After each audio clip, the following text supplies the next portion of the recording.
So my name is Alexandra Mediavilla. I have come to this summer school, and I think that the assessment I will be is a really good one because it's really useful to get to know what other countries are doing in the same field that you work, and also to build a really good network for the future.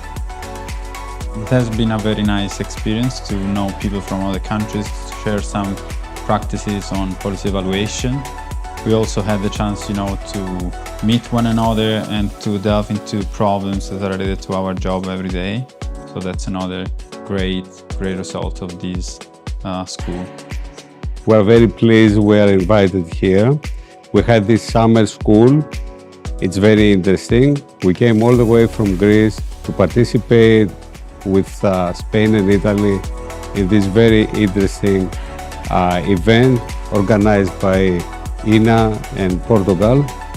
And the results of all this week has been very fruitful and very interesting for us. And we're looking forward to have more cooperation. This is my first experience on a summer school, and it has been a pleasure being with all of you.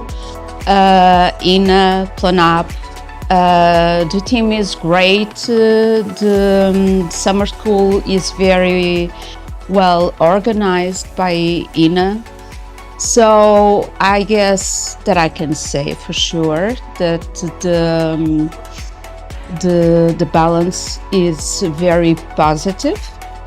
I would like to present my congratulations to INA